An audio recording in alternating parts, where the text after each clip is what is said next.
Here we have a simulated ulcer on the left first metatarsal head, and we are going to use 1/4 inch adhesive felt to offload this ulcer.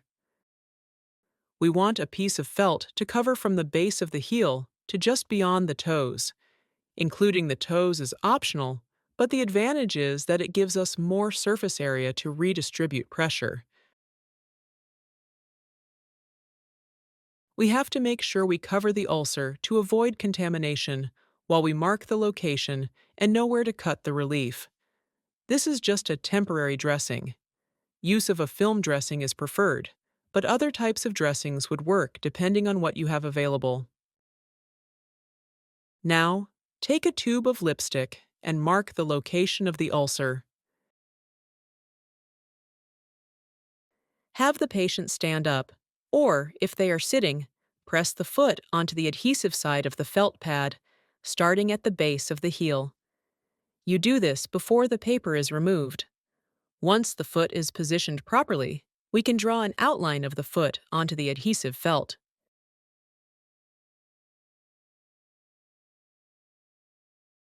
Once the patient removes the foot, we can see exactly where the ulcer is located, and we know where the relief needs to be cut. Using scissors, and I would recommend heavy-duty scissors in this case, we are going to cut along the outline of the foot. If you try to do this with normal bandage scissors, it will be very difficult. I cannot emphasize enough the need for sharp scissors to cut through the 1/4 inch material. Now that we have the outline, and we know the exact location of the ulcer, we can cut out a relief. You want to cut the relief slightly larger than the size of the ulcer. We are not creating a donut, but instead leaving a little open area at the edge of the material. It is very important that you bevel the material at this point. Beveling material helps reduce edge pressure that may damage the patient's skin. We also need to bevel the area around the relief. Edge pressure can be a real problem with our patients that have insensitivity, so anything we can do to limit pressure is important. Round off any corners that might be sharp and cause a problem. It is best to make everything round and soft and dull, if at all possible.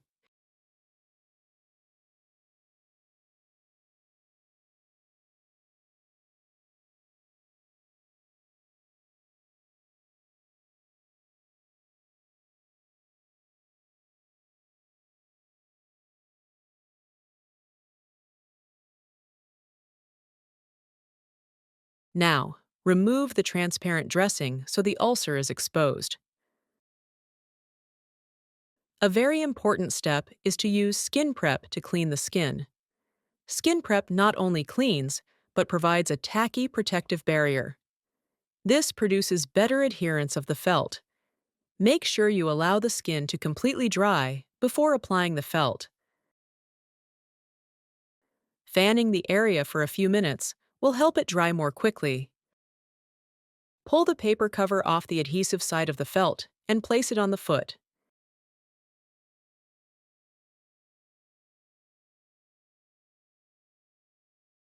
You can see we now have a nice relief for the ulcer. The patient can wear this in the shoe, provided the shoe has enough depth.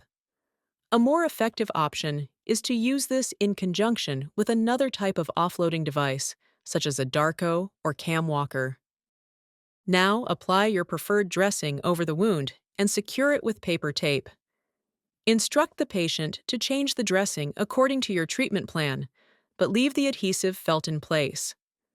The felt padding can be left in place for about a week. You should make a couple of duplicate pieces just in case the original gets wet, comes off, or gets soiled. Also, provide the patient with skin prep to help the devices adhere to the skin. Here are some examples of adhesive felt use. It works very well, it's inexpensive, and can be fabricated in less than 15 minutes. Again, the use of adhesive felt padding to reduce pressure over a targeted area is very effective, especially when used with another offloading device. If you would like more information about Hansen's disease and our program, you can visit us at www.hrsa.gov /Hansen's-disease, or call our toll-free number at 1-800-642-2477. Additional instructional videos on the evaluation and treatment of Hansen's disease can be found on the National Hansen's Disease Provider Toolkit located on HRSA Tube.